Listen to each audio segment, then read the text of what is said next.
सभी का हमारे YouTube चैनल वॉरियर्स क्लासेज में आज हम बायोलॉजी को डिस्कस करेंगे।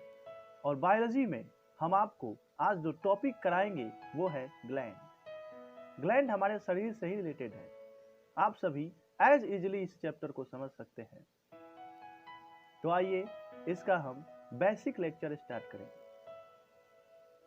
बेसिक लेक्चर में हम लोग जानेंगे क्या है ग्लैंड, कैसा होता है ये ग्लैंड। तो ग्लैंड आप लोगों को कोई ज़्यादा सोचने की ज़रूरत नहीं है। जो ग्लैंड होता है वो सेल का एक ग्रुप होता है। कोशिका तो आप सभी जानते ही होंगे। तो कोशिकाओं का ऐसा समूह होता है जिनसे तरल पदार्थ का स्रावन होता है। एक लिक्विड सा पदार्थ जो है वो स्रावित होगा, उसे हम लोग ग्लैंड कहेंगे। ये जो ग्लैंड होती है ना, ये 3 प्रकार की होती है। सबसे पहला बाह्यस्रावी ग्रंथि या इसे एक्सोक्राइन ग्लैंड कहते हैं। ठीक है, ये जो एक्सोक्राइन ग्लैंड है ना, ये नलिका युक्त होती है। नलिका को इंग्लिश में डक्ट्स कहते हैं। तो नलिका डक्ट्स इस ग्रंथि में पाई जाती है और इनमें किसी अंग से किसी विशेष अंग में स्रवण होता है। यानी कि एक अंग से किसी विशेष अंग में कोई तरल पदार्थ स्रावित होगा और ये जो पदार्थ होगा ना वो एंजाइम होगा। यानी कि हम एक्सोक्राइन ग्लैंड से किसी डक्ट्स के माध्यम से हमारे अंग से किसी विशेष अंग में एंजाइम स्रावित होता है। आप सभी समझ चुके एक्सोक्राइन ग्लैंड को एज इजिली। आइए आगे देखते हैं कि क्वेश्चंस आखिर आते क्या है। तो 3 ही क्वेश्चंस आएंगे। एक तो क्या इसमें डक्ट्स पाई जाएगी, तो हाँ। और क्या किसी अंग से किसी विशेष अंग में स्रवण होगा, हाँ। और क्या इससे स्रावित होता क्या है।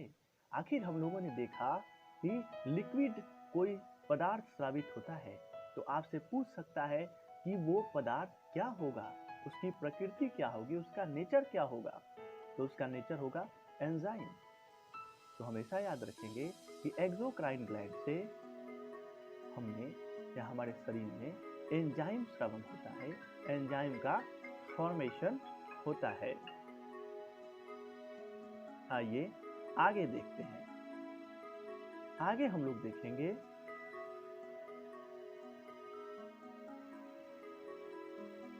इसके एग्जाम्पल में सबसे पहले आप जान लीजिए लार ग्रंथि और लैक्रिमल ग्रंथि।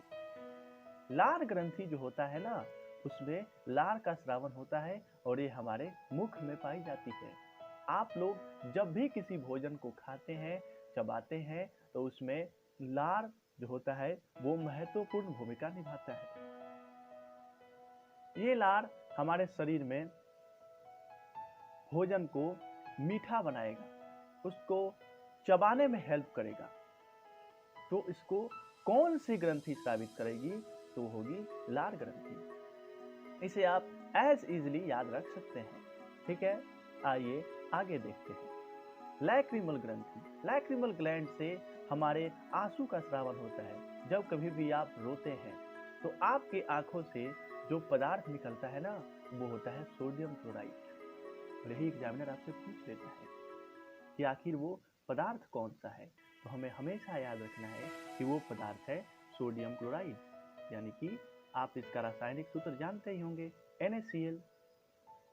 तो आंसू में मुख्य पदार्थ कौन सा है, NaCl।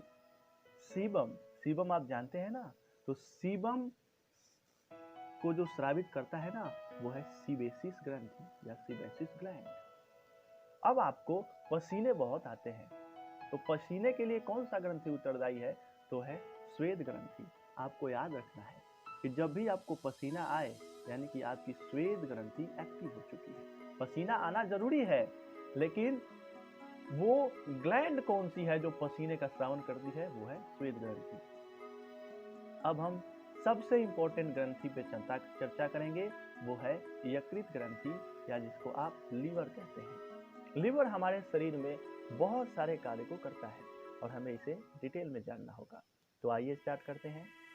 लिवर के बारे में सबसे पहला आप जान लीजिए कि मानव शरीर की सबसे बड़ी ग्रंथि जो है ना, वो लिवर ही है। ठीक है, यकृत ग्रंथि मानव शरीर की सबसे बड़ी ग्रंथि है। इसके बारे में और एक बात इंपॉर्टेंट हो जाता है कि मानव शरीर का सबसे बड़ा जो अंग है ना, वो यही है। इसका जो औसत भार होता है वो 1.5 kg होता है। और एक विशेष बात याद रखिए कि इसमें एक विशेष प्रकार की कोशिका पाई जाती है, सेल पाई जाती है, और ये सेल का नाम जो है ना, वो है कुफर सेल। और ये मानव शरीर के अपशिष्ट पदार्थों को नष्ट कर देती है तथा मृत कोशिकाओं के भक्षण का कार्य करती है। अब आप लोग सोच रहे होंगे ना कि भक्षण क्या है। भक्षण का मतलब ये होता है कि जब भी कोई आपके शरीर में कोशिकाएं डेड कर जाएगी, मर जाएगी, तो उसको ये निगल लेगा, यानी कि उसको निगल लेगा और आपके शरीर को साफ सुथरा रखेगा। अगला इंपॉर्टेंट है आप सभी को कि यकृत जो होता है ना, वो हिपैरिन का स्रावन करता है। और आप सभी सोच रहे होंगे कि हिपैरिन क्या है, तो समझ लीजिए हिपैरिन एक एंटीकोएगुलेंट है। हिंदी में इसे प्रतिस्कंदक कहते हैं। और एंटीकोएगुलेंट का मतलब होता है कि ये हमारे शरीर के अंदर रक्त को थक्का जमने से रोकता है। तो बार बार क्वेश्चंस आप देखे होंगे कि हमारे शरीर के अंदर रक्त को थक्का जमने से कौन रोकता है, वो है हिपैरिन। और हिपैरिन का स्रवन किससे होता है? लिवर से होता है। देखिए कितना आसानी से आप चीजों को समझ रहे हैं। ठीक है, आगे आइए। मानव शरीर में यूरिया का निर्माण कौन करता है? वो यकृत करता है। आपके शरीर में यूरिया का निर्माण भी लिवर ही करता है। देखिए कितना इंपॉर्टेंट है आपका लिवर। अब हम दूसरी जो ग्रंथि है उस पर चर्चा करेंगे, वो है अंतःस्रावी ग्रंथि या इंडोक्राइन ग्लैंड। इंडोक्राइन ग्लैंड भी बहुत इंपॉर्टेंट है। हम पहले ही आपको बता दें, इंडोक्राइन ग्लैंड में बहुत सारे ग्लैंड होते हैं, जिसको हम अपने एडवांस लेक्चर में देखते हैं। हम क्योंकि हमारा ये बेसिक लेक्चर है, तो हम बेसिक ही चीजें जानेंगे। तो अंतःस्रावी ग्रंथियों के बारे में सबसे पहले जान लीजिए। आपको हम एक फिगर दिखाते हैं। इस फिगर दिखाने का मेरा पर्पस ये है कि आप जो ग्लैंड है उनकी लोकेशन को समझ लो, क्योंकि जब हम किसी फिगर को देखते हैं तो हमें चीजें ज्यादा समझ में आती हैं। तो आइए हम लोग इसका फिगर देखते हैं।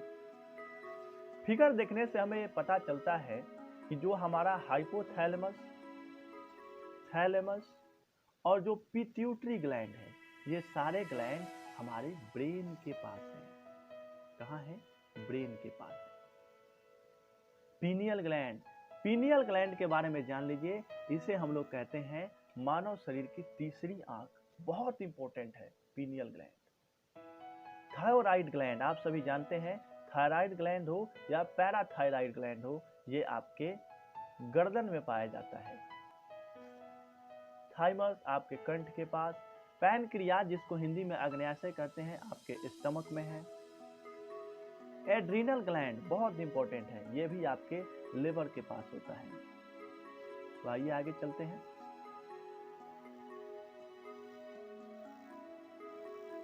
सबसे पहला है ना कि इस इंडोक्राइन ग्लैंड में होता क्या है, ये सारी ग्रंथियां होती कैसी हैं, ये हमें जानना है। तो सबसे पहले बात जान लीजिए कि इन ग्रंथियों में ना नलिका नहीं पाई जाएगी, यानी कि ये नलिका रहित होगी। इनमें किसी विशेष अंग से स्रवण रक्त में होगा। कोई भी अंग इसमें अपना जो भी हार्मोन स्रवण करेगा वो डायरेक्ट ब्लड में जाएगा और ब्लड के माध्यम से ये हार्मोन हमारे शरीर में फैलेगा। तो सबसे पहला क्वेश्चन है कि इनमें स्रवण कहाँ होता है? ब्लड में होता है। और इनसे स्रवण किसका होता है? तो ये इंपॉर्टेंट है, हार्मोन का होता है। ये हमेशा आपको याद रखना है। ठीक है, आगे आइए। इसके एग्जाम्पल हमने देखे थे ऊपर। अभी फिगर में पिट्यूटरी ग्लैंड है, थायराइड ग्लैंड है। हम चर्चा कर रहे हैं पिट्यूटरी ग्लैंड की। पिट्यूटरी ग्लैंड बहुत इंपॉर्टेंट है। इसका एक उपनाम है जिसे हम लोग कहते हैं मास्टर ग्रंथि। मानव शरीर की सबसे छोटी ग्रंथि है जो हाइपोथैलेमस ग्लैंड के नीचे पाई जाती है, आपने फिगर में देखा। और हाइपोथैलेमस ग्लैंड के नीचे पाई जाती है। और इस ग्रंथि के बारे में जान लीजिए, ये ग्रंथि मटर के दाने के समान होती है। इस ग्रंथि का कार्य मानव शरीर की लगभग सभी शारीरिक व मानसिक क्रियाओं का नियंत्रण है। और जैसे ही ये सभी मानसिक और शारीरिक क्रियाओं का नियंत्रण करती है, इसलिए तो हम लोगों ने इसका नाम रखा है मास्टर ग्लैंड।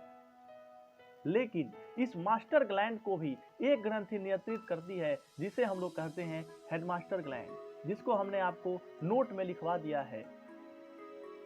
हाइपोथैलेमस जो ग्लैंड है ना, इसका नाम हेडमास्टर ग्लैंड है। क्यों है? क्योंकि यह मास्टर को नियंत्रित करती है, यानी कि पीयूष ग्रंथि पर नियंत्रण रखती है। और हमारे शरीर में ताप के नियंत्रण के लिए जिम्मेवार है यही हाइपोथैलेमस ग्लैंड या हेडमास्टर ग्लैंड। आइए आगे देखते हैं। इस ग्रंथि से निकलने वाले महत्वपूर्ण हार्मोन बहुत इंपॉर्टेंट है। हमारे शरीर में वृद्धि व विकास के लिए सहायक है सोमैटोट्रोपिक हार्मोन। और ये सोमैटोट्रोपिन हार्मोन निकलता है कहां से? पिट्यूटरी ग्लैंड से। दूसरा है गोनाडोट्रोपिक हार्मोन। तीसरा है ऑक्सीटोसिन हार्मोन। ऑक्सीटोसिन हार्मोन को हम लोग लव हार्मोन भी कहते हैं। प्यार को अगर कोई दर्शाता है, कोई प्यार के बारे में सोचता है, प्यार के बारे में जितनी भी चीजें हैं वो ऑक्सीटोसिन हार्मोन से ही होती है। वो चाहे किसी जानवर से हो, किसी मनुष्य से हो या किसी भी चीज से हो। अगर लव की जहां अगर बात आई, जहां पे फीलिंग आ रही है, समझ लीजिए आपके शरीर से ऑक्सीटोसिन हार्मोन स्रावित हो रहा है। अगला है लिटोट्रोपिक हार्मोन। महिलाओं को दूध में, जब महिलाओं के बच्चे होते हैं तो दूध निर्माण की प्रक्रिया यानी कि लैक्टेशन वहीं से स्टार्ट होता है। और लैक्टेशन तब तक नहीं स्टार्ट हो सकता जब तक लिटोट्रोपिक हार्मोन नहीं स्रावित हो जाए। तो इससे एक और क्वेश्चन जान लीजिए कि लिटोट्रोपिक हार्मोन हमेशा संतान उत्पत्ति के बाद ही स्रावित होते हैं। और जैसे ही यह हार्मोन स्रावित होने स्टार्ट हो जाएंगे, महिलाओं में दूध बनना स्टार्ट हो जाएगा। आइए आगे देखते हैं।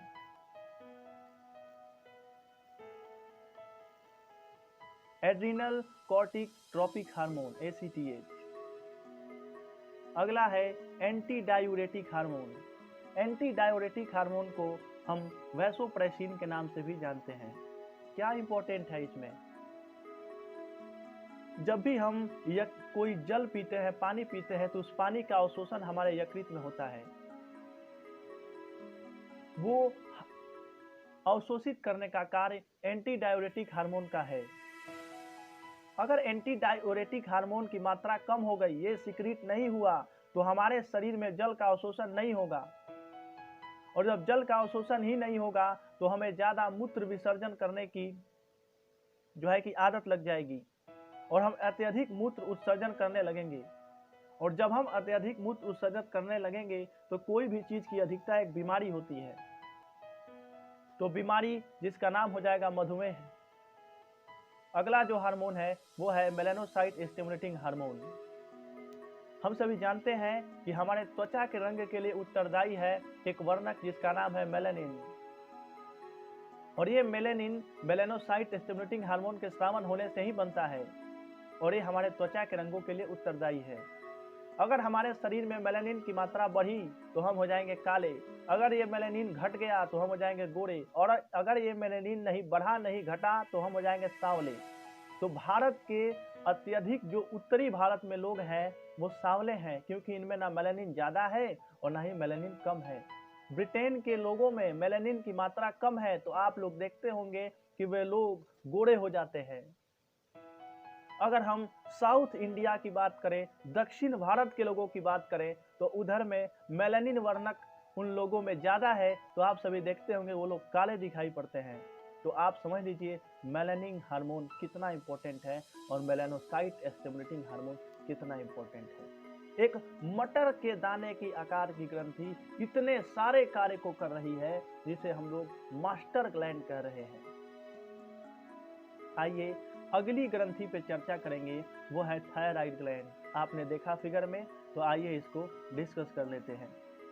मानव शरीर की सबसे बड़ी अंतःस्रावी ग्रंथि है। यह एच आकार की होती है और मिक्स्ड ग्लैंड अब हम लोग चर्चा करेंगे, जो हमने देखा था टाइप 3 था। मिक्स्ड ग्लैंड मेनली बाह्यस्रावी ग्रंथि ही होती है, और ये इंपॉर्टेंट बात ये है कि मिक्स्ड ग्लैंड नाम है तो ये एंजाइम का भी श्रावण करेगी और हार्मोन का भी श्रावण करेगी। और बहुत इंपॉर्टेंट इसका जो ग्लैंड है ना, वो है अग्न्याशय ग्रंथि। अग्न्याशय ग्रंथि को हम लोग आइए डिटेल में देखते हैं। अग्न्याशय ग्रंथि मानव शरीर की सबसे बड़ी मिश्रित ग्रंथि है। इनमें 3 कोशिकाएं पाई जाती है और ये तीनों कोशिकाएं इंपॉर्टेंट है। आइए हम लोग कोशिकाओं के बारे में देखते हैं। सबसे पहला जो कोशिका है ना, उसे हम लोग कहते हैं अल्फा सेल। अल्फा सेल जो है वो ग्लाइकोजन को ग्लूकोज में बदलती है, जो इंसुलिन की हेल्प से होता है। अब आप लोगों को पता हुआ कि ग्लाइकोजन क्या है। समझिए, जब भी हम लोग खाना खाते हैं तो ग्लूकोज से हमें एनर्जी मिलती है, और ये ग्लूकोज का थोड़ा सा मात्रा हमारे इंसुलिन हार्मोन की हेल्प से ग्लाइकोजन के रूप में बदल जाता है, और यही ग्लाइकोजन हमारे शरीर में संचित रहता है। जब भी हम लोग फास्टिंग पे होते हैं, भूखे होते हैं, तो हमारी यही ग्लाइकोजन हार्मोन हमारे शरीर को एनर्जी देता है। तो ये समझ लीजिए कितना इंपॉर्टेंट है आपके लिए। अगला आइए, इंसुलिन भी बहुत जरूरी है। हमारे शरीर में इंसुलिन की कमी होने से मधुमेह नामक रोग हो जाता है, जिसमें मूत्र में ग्लूकोज बाहर निकलने लगता है और रोगी की डेथ हो जाती है। विश्व में सर्वाधिक मधुमेह के रोगी भारत में ही है। अगला है बीटा सेल। यह ग्लूकोज को ग्लाइकोजन में बदलती है और यह भी इंसुलिन की हेल्प से होता है। तो एक क्वेश्चन पूछा जाता है कि जो इंसुलिन हार्मोन है उसकी श्रावण के लिए कौन जिम्मेदार है? तो अल्फा सेल भी है और बीटा सेल भी है। गामा सेल इन लोगों से बिल्कुल अलग है। कैसे है? तो गामा सेल सोमैटोस्टेटिन हार्मोन का श्रावण करता है, जो मनुष्य के वृद्धि व विकास में सहायक है। हमने अपने बेसिक लेक्चर को कंप्लीट कर लिया है। अब बारी है हमें क्वेश्चन करने की। तो आइए हम लोग क्वेश्चन स्टार्ट करते हैं। सबसे पहला क्वेश्चन है, अंतःस्रावी या एंडोक्राइन जो शब्द है ना, वो किस भाषा का है? तो याद रखिएगा, ग्रीक भाषा का है। अगला क्वेश्चन देखिए, पिट्यूटरी ग्रंथि के 3 भाग कौन कौन से हैं? अग्रपाली, मध्यपिंडक, पश्चपाली। याद रखिएगा, पिट्यूटरी ग्रंथि की अग्रपाली से कितने हार्मोन स्रावित होते हैं? 7। एडिनोकार्टियोकोट्रोपिक हार्मोन की कमी से ग्रंथि पर क्या प्रभाव पड़ता है? नष्ट हो जाएगी। ये कार्टिकोट्रोपिन हार्मोन की अगर कमी हो गई ना, तो कोई भी ग्लैंड नष्ट हो जाएगी। इसलिए हमें ये हार्मोन याद रखना है। आइए आगे, कौन सा हार्मोन गर्भित माता के दुग्ध के निर्माण को स्रावित करता है? हमने पढ़ा था ना, ल्यूटोट्रोपिक हार्मोन। ठीक है, आइए आगे चलते हैं। कौन सा हार्मोन प्रसव के समय गर्भाशय के फैलने व प्रसव के पश्चात गर्भाशय के सिकुड़ने को प्रेरित करता है? ऑक्सीटोसिन या पिटोसिन? ऑक्सीटोसिन या पिटोसिन हार्मोन ही इसके लिए उत्तरदायी है। इसे याद रखेंगे। पैराथायराइड ग्रंथियों में कितने भाग होते हैं? तो होते हैं आपकी नहीं, पैराथायराइड ग्रंथियों की संख्या कितनी है? 4।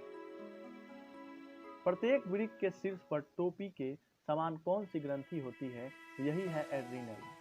एड्रिनल ग्रंथि बहुत इंपॉर्टेंट है, इसे आपको याद रखना है।